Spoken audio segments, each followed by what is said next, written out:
Bonjour à tous. Alors aujourd'hui, nous accueillons John Cobel. Je suis vraiment honorée. Vous allez voir, c'est un grand, grand, grand monsieur. Donc, merci beaucoup, John, d'avoir répondu à cet appel pour cette interview. Comment vas-tu, John? Ça va super bien, mais je pense qu'il faut corriger une petite chose. C'est Wow. que je ne suis pas différente à n'importe qui. Je suis pareil que tout le monde. Juste parce que j'ai des habilités, tout le monde est capable de les avoir, s'il veut. Merci beaucoup pour ce rappel. C'est vrai. Et alors, John, il nous vient du Canada. Et puis, vendredi prochain, le vendredi 26 avril, de 8h30 à 10h, heure du Canada, et 14h30, 16h, heure de France, il va nous présenter son atelier. Alors, je vous lis le titre que j'adore. Nous sommes beaucoup plus que la réflexion qu'on voit dans un miroir. Et puis, il nous a fait un descriptif. Et à la fin, il note, vous apprendrez que ce ne sont pas forcément les plus intelligents qui réussissent, mais ceux qui comprennent les règles très simples pour prendre en main leur destin. Alors dis-nous, John, cet atelier que tu vas nous proposer, j'ai l'impression que ça va être un beau voyage. Je crois que ça va être un bon voyage pour plusieurs personnes Oui, parce que on est tellement capable, mais notre société ne nous laisse pas aller là. c'est ça. Donc pour toi, il y a des règles très simples pour prendre en main notre destin et à la fois pour véritablement aller au maximum de là où on pourrait être. Oui, carrément. Et ça commence avec le plus important, le nom de Dieu. C'est je suis.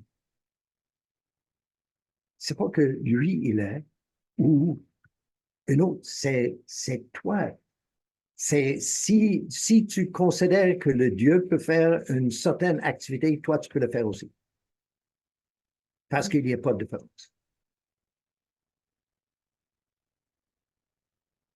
Donc là, tu nous parles vraiment du je suis, du un, de cette unité Oui,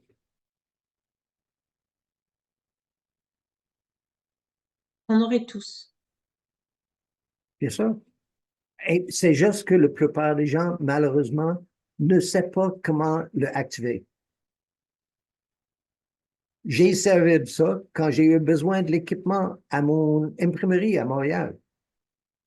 Quand j'ai téléphoné les distributeurs, mettons, dans les équipements usagés, je lui disais le morceau d'équipement que j'ai eu besoin.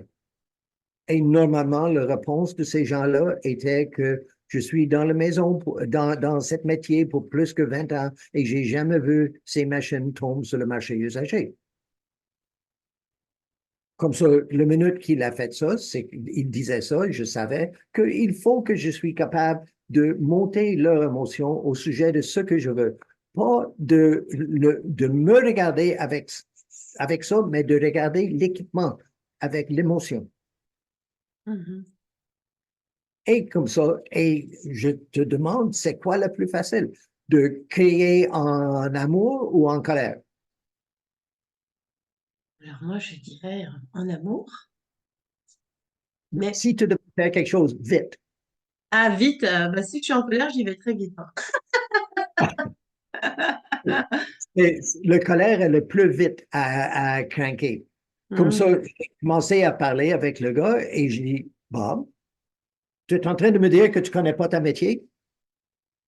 Tu, comment peux-tu être en affaires si tu connais pas comment trouver l'équipement? J'ai dit, tu vas dans une galerie d'art et tu parles d'une certaine teinte et la galerie d'art, c'est à travers le pays où qui a ce tableau?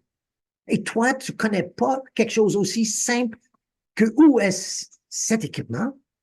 Et il me disait, John, j'ai eu une crise cardiaque, j'ai eu comment est-ce qu'on appelle ça, des bypass, des pontages, je pense, dans Mhm. pour le cœur. Et il dit, tu es en train de me mettre dans une position où je peux avoir un nom. Hmm. Et il a fermé le téléphone. Il dit, je ne veux plus parler avec toi. Un de mes employés, elle me disait, John, qu'est-ce que tu as fait? On a besoin de Bob. J'ai dit, retourne à ton travail et juste observe ce qui va passer. Dans le, mettons, heure qui suivait, c'était même moins qu'une heure, le téléphone sonne. Et un de mes employés courait dans le shop en disait, John, John, John, John, John, prends le téléphone, prends le téléphone. C'était Bob. Il dit, une compagnie qui loue l'équipement que tu me demandais me justement téléphoné et me demandait de liquider les 2 morceaux que tu as demandé. Hmm. C'est instantané. Donc là, tu parles vraiment de la manifestation. Et à partir du moment où on pense à quelque chose de très très fort qu'on veut, on peut le manifester dans le réel. On peut, oui, sauf que les croyances des gens rentrent dans le chemin. Comme avec Bob, il fallait que je change sa façon de penser. Oui. Comme ça, je lui mettais en colère, mais pas au sujet de moi, au sujet des 2 machines que je voulais.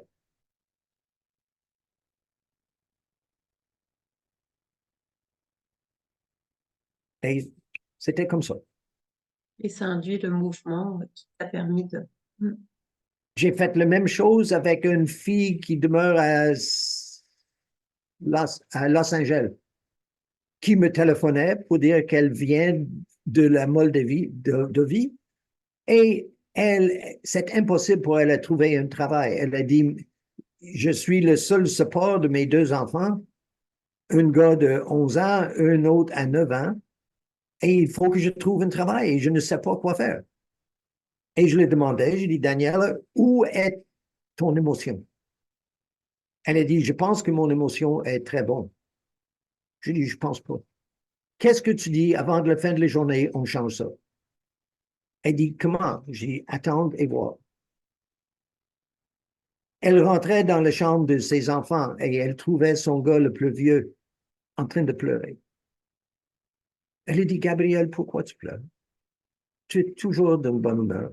Il dit, maman, il faut que je t'aide. Il faut que je fasse quelque chose. Je cherche un job parce qu'il faut qu'on te donne un coup de main. C'est pas correct qu'on mette toute cette poids sur toi. Imagine son émotion quand elle a quitté sa chambre. Le lendemain matin, elle a reçu un appel téléphonique de Amazon à Virginie qui agissait comme si elle travaillait déjà là, mais elle n'a jamais appliqué. Et aujourd'hui, elle a fini quelque chose comme 1 an et demi chez Amazon. Hmm. La vie est aussi simple que ça.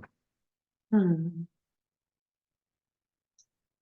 Et toi, ton parcours, alors parle-nous de ton parcours, John. Mon parcours,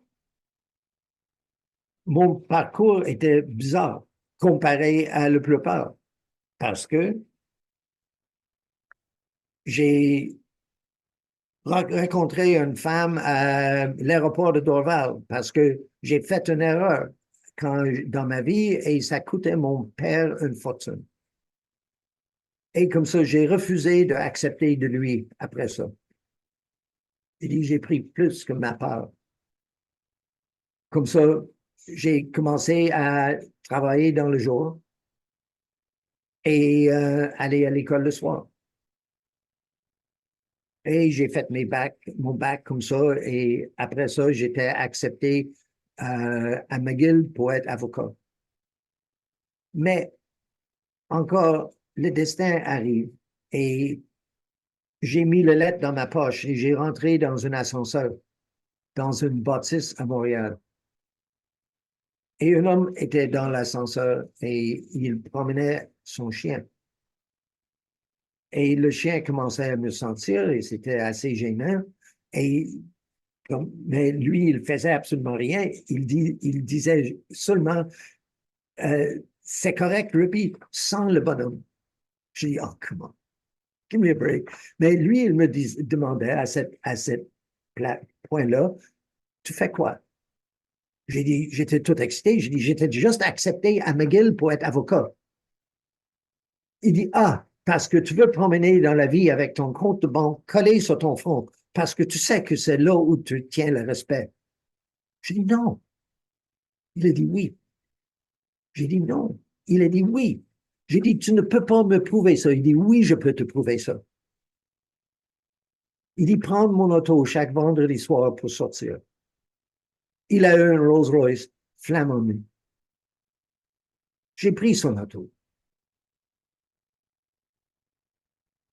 Laetitia, j'étais 20e en ligne pour rentrer dans un club et j'ai devenu premier. Il enlevait les gens de les meilleures tables dans les clubs pour moi, mais j'ai même pas eu de l'argent dans ma poche pour mettre l'essence dans le tank de cet hôtel. J'ai retourné voir le docteur et je dis, Doc, si jamais j'ai le respect de quoi tu parles, ça va être à cause de ce que j'ai ici, pas mon compte de banque. Et j'ai quitté. On restait des amis, mais c'était le premier raconte avec lui que j'ai eu et celle-là. Et je dis non, c'est pas ça. Et suite à ça, j'ai eu une. C'est tellement, tellement bizarre des fois quand tu penses à ça. J'ai eu un rêve. Et ça, le rêve était grâce à ma femme et un autre de mes clients parce qu'elle étudiait l'histoire d'art et j'étais pas capable de comprendre comment elle était capable d'étudier l'histoire d'art quand les reproductions dans les livres étaient tellement horribles. On voyait pas le détail dans les parties les plus claires ou pas dans les parties les plus foncées. Il n'était pas de détail du tout. Comme ça, j'ai commencé à travailler sur le projet et j'ai devenu pas mal bon. Jusqu'à le point où un de mes nouveaux clients dans la reproduction me contactait et il me disait est-ce que tu peux venir me voir? Comme ça, j'ai passé lui voir et il sortait de sa vôtre une page de la Bible de Gutenberg. Et il me demandait est-ce que tu peux dupliquer ça tellement parfait que personne ne peut savoir la différence entre l'original et le faux? J'ai devenu à 1000% impliqué dans le projet. Je me suis perdu dans le projet. Et une nuit, j'ai eu un rêve. Et dans le rêve, j'ai vu des machines fonctionnent drôlement. Et cette rêve a devenu vrai par elle-même. Toutes les pièces de le rêve commençaient à rentrer chez moi, une après l'autre. Et c'était mon premier brevet américain, des images le plus précis au monde pendant 22 ans. C'était juste un rêve. Mais le rêve était créé par ma passion. C'est ça qui est important. C'est ça que les gens oublient. On devait juste regarder le visage des gens, la plupart. Ils ne sont pas passionnés. Les gens de Wassim qui viennent me voir pour me dire qu'ils cherchent un job. J'ai dit, tu cherches un job? Tu veux dire que tu veux travailler pour quelqu'un d'autre? Tu ne cherches pas ta passion. Tu ne veux pas travailler dans ta passion. Tu cherches un emploi. Il dit, oui, j'ai besoin d'un emploi. Je dis, et ta passion, tu fais quoi avec? Eh bien, c'est pas important. Mais je le regarde et dis, mais ta passion est créateur. Comment peux-tu pas vouloir travailler dans ta passion quand le minute que tu montes ta passion, tu vas changer l'univers?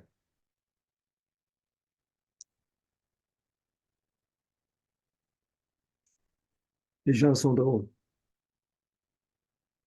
C'est magnifique ce que tu viens de dire. On montre sa passion, on peut changer l'univers. Mais les gens ne comprennent pas. Regarde, à Washington, D.C., ils ont amené des gens qui font le transcendantal, la méditation transcendantale.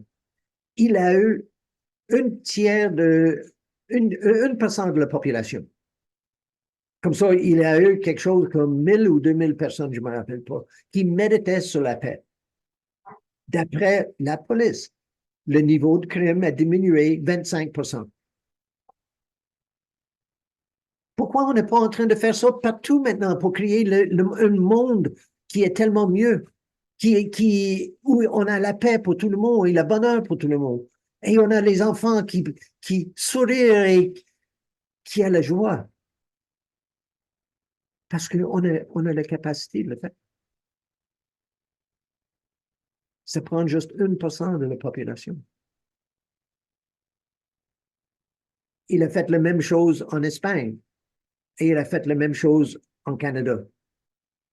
Et il a eu exactement le même résultat. 1% de la population va diminuer le taux de crime à peu près 25%. Énorme, hein? C'est énorme. Et tu peux voir le sondage. Si tu regardes Washington, D.C., méditation transcendantale, tu vas voir c'était en 93. Mhm. C'est malade que nous, on ne le fait pas. Quel petit prix à payer pour apporter la paix dans la vie des gens. Mhm.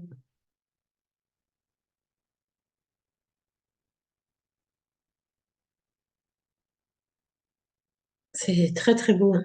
C'est magnifique. Et donc, cet atelier que tu vas nous proposer est vite, hein, vraiment le plus grand nombre à nous rejoindre.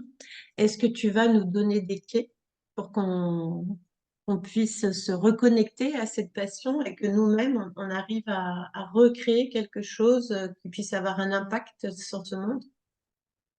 Mais bien sûr, parce que j'ai donné un discours comme ça à un groupe qui s'appelle Yes Montreal, qui est une pile des jeunes qui cherchent à infiltrer dans le marché. Et c'était tellement drôle parce que j'attendais pas du tout à ça, mais mon discours entre les 2500 ou 1500 personnes qui étaient là était que c'était le meilleur discours de la journée. Et quand les gens prenaient un break pour le lunch, ils commençaient à revenir dans la salle en me disant, tu vas pas croire ce qui m'arrivait. Le minute que je sortais, j'ai rentré dans une bijouterie et j'adore les bijouteries et le propriétaire m'offrait un travail. Euh, mais les gens sortaient avec une émotion tellement haute Hmm. que ça ne prend pas grand-chose. C'est eux qui le font. Ils venaient me voir pour dire merci. J'ai dit non, c'est pas moi, c'est toi. C'est ton émotion qui était là, pas la mienne. C'est ça. Toi, tu dis ton émotion, moi, je parle de vibration. Mais effectivement, c'est quand on ressent les choses. Et des fois, j'ai dit aux gens, regardez quand on est amoureux, comment ça pétille, comment quand on regarde la vie dehors, comment on la trouve belle, comment on est enjoué, comment on a envie de Oui. rire, de rencontrer les gens. Et c'est vrai que cet état intérieur, quand on peut le ressentir indépendamment de choses extérieures, mais à l'intérieur, c'est sûr que ça doit être un cadeau extraordinaire. C'est exactement la même chose, oui. Et sauf que quand je regarde, je trouve ça très drôle parce que les gens, quand ils racontent pour la première fois, et ils vivent littéralement dans un paradis pendant le premier à peu près 3 semaines après qu'il a rencontré. Et ils trouvent que tout arrive, boum, boum, boum, magique. On parle de quelque chose et c'est devant nous. C'est pas possible comment la vie est magique. Mais la vie est magique. C'est juste que le minute qu'on passe, mettons, 2 ou 3 semaines dans ce niveau-là, c'est qu'on commence à retourner à notre quotidienne, notre indoctrination. C'est ça. Et comme ça, on perd cette magie. Mhm. Mais, et souvent, les gens se regardent et ils vont écouter la personne avec qui il est. Mettons, si une femme demande à le gars qui est là, peux-tu faire telle chose pour moi? Et il dit, non, je suis occupé. Mais ça, c'est après comme 3 ou 4 semaines. Mhm. Parce qu'avant ça, il est sur son meilleur tenue. Il fait tellement attention de comment il parle, de comment il bouge. C'est rapide. Et le minute, quand les gens sont dans cette zone-là, tout ce qu'ils cherchent arrive instantané. Mhm. Tout ce qu'ils visent arrive instantané. Et ils ne réalisent pas que c'est eux.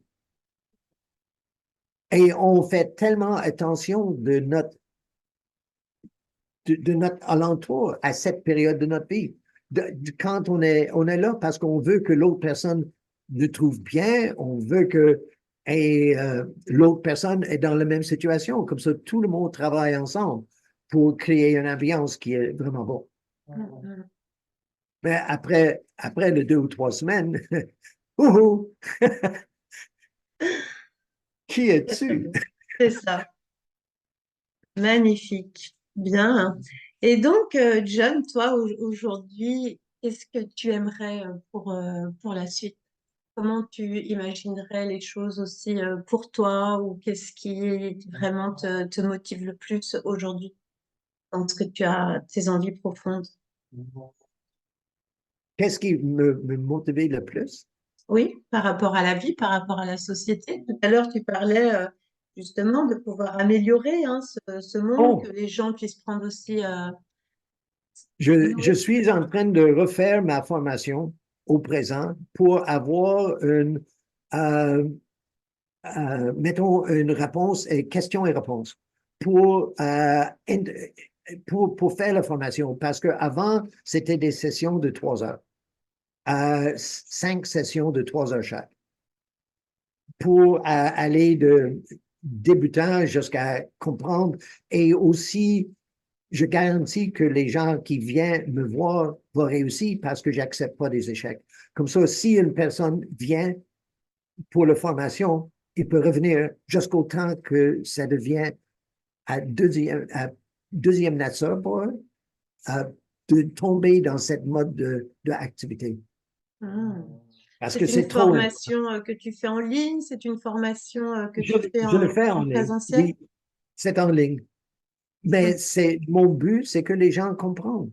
Et je ne refuse personne. Si une personne vient me voir qui n'a pas le moyen, comme ça, il a le moyen. Hmm.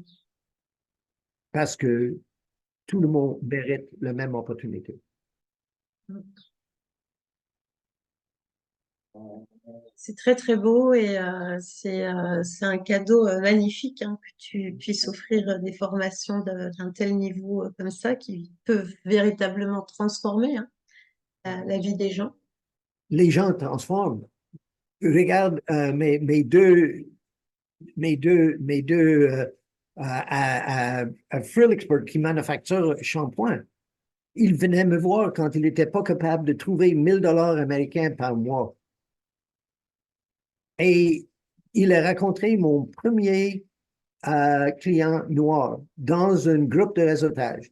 Et il disait à le gars qu'il va aller suivre la formation de Millionaire Mind de T. Harv Eker. Et le gars lui disait, avant que tu fasses ça, va voir John. Hmm. Il est venu me voir et le minute qu'il rentrait à la porte, sa femme commençait à pleurer. Et je savais tout de suite qu'elle était psychique parce que ça arrive toujours avec les gens psychiques, c'est que les gens voient le colère que je dégage. Hmm. Et grâce à la Kundalini. Et elle commençait à pleurer. C'est drôle. Elle est venue comme 3 fois différentes et chaque fois qu'elle venait, mon chemise était toute mouillée avec ses larmes. Hmm. Mais euh, ils ont décidé de faire la formation.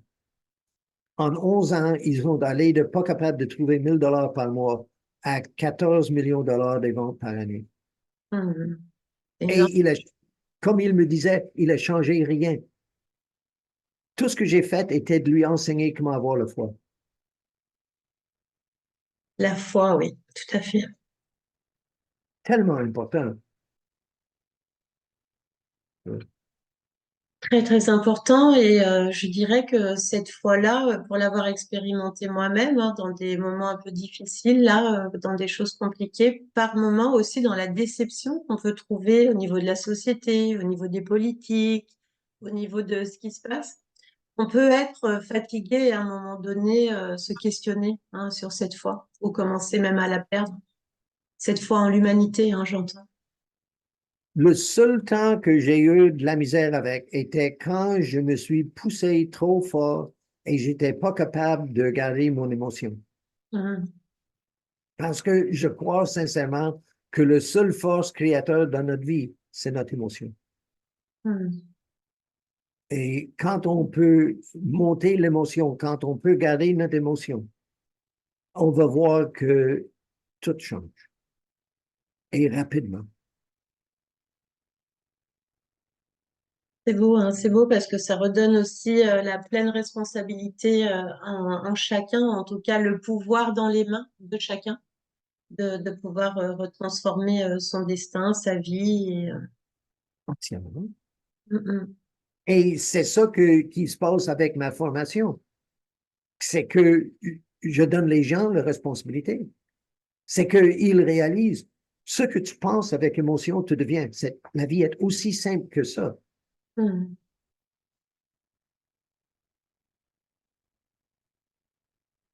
Eh bien, magnifique, hein. Un grand merci, John, pour cet échange.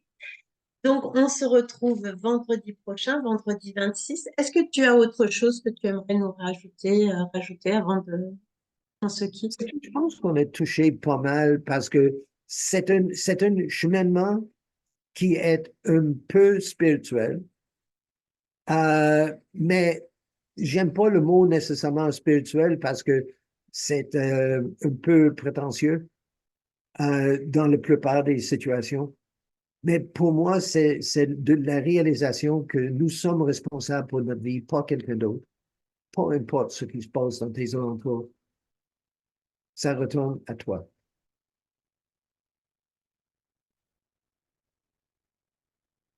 Et juste peut-être une autre chose à ajouter, c'est que tu vas voir des gens qui ont des maladies. La première chose qu'ils veulent faire, c'est de prendre le téléphone et parler de leur ami au sujet de la maladie qu'il a. Ils sont en train de garantir que la maladie va rester. Hmm. Parle de la santé que tu as eu avant, parle pas de la maladie qui est là maintenant. Parle de la santé que tu rappelles, comment tu te sentais quand tu étais dans le plein milieu de la santé. Ouais. Tellement. C'est très, très beau ce que tu dis et même pour avoir accompagné une personne qui avait un cancer du cerveau à 23 ans et de lui avoir fait montrer déjà comment il allait être quand il allait être de nouveau guéri, tout ce qu'il allait pouvoir profiter, comment il allait, et le vibrer. En fait, un peu de temps après, il m'a dit, mais c'est marrant, Laetitia, j'ai complètement oublié mon rendez-vous parce que finalement, dans ma tête, je suis déjà guérie. Et effectivement, il a eu une guérison incroyable et très rapide. Donc, ouais, c'est fort important. Mm. Notre monde a besoin de plus de gens comme toi.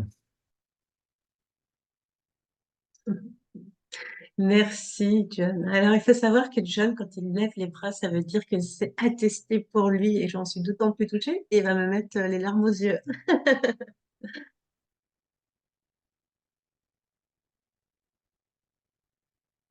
Un grand, grand merci, John, parce que le monde a aussi énormément besoin de personnes comme toi et d'enseignants comme toi. Tes messages sont très forts, très porteurs et j'espère que le plus grand nombre peut les entendre et les intégrer. Les, honnêtement, oui, oui, tout le temps.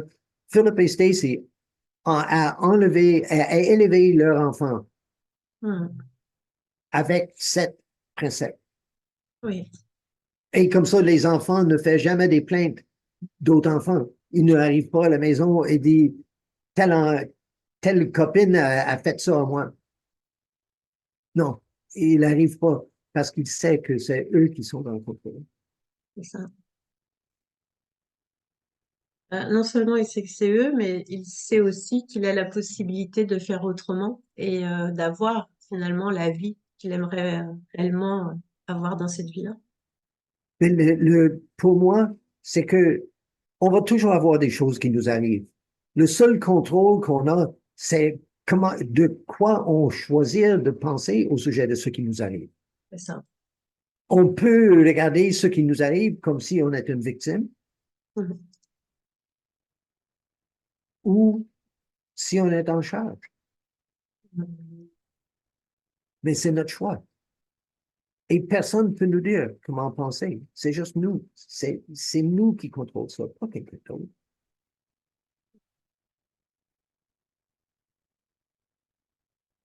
Eh ben, un grand merci, John. Et puis, ça redonne la foi. Parce que c'est vraiment un porteur d'un message magnifique, plein d'espoir, plein de vie, plein Merci. d'amour pour, euh, pour nous, pour notre humanité, pour l'avenir. Donc, un immense merci.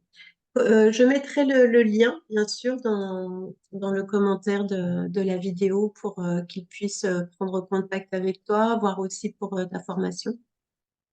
Pour OK, tes... merci beaucoup. Et juste à te dire que si jamais tu voulais offrir quelque chose comme ça, euh, on fait un beau rabais à des gens. Parce que, comme pour des couples, quand une couple vient me voir, en fait, c'est quasiment moitié prix. Parce que si c'est une couple, j'insiste que les deux le font ensemble. Parce que si les deux ne le font pas ensemble, ils se plaît. D'accord, Et j'ai vu ça trop souvent. C'est loin d'être drôle. tout à fait.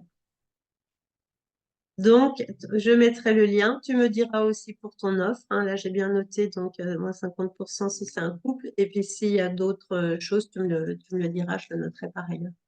OK. Oui, Eh ben, un grand, grand merci à tous. Et puis, un grand, grand merci à toi, John. Et une petite.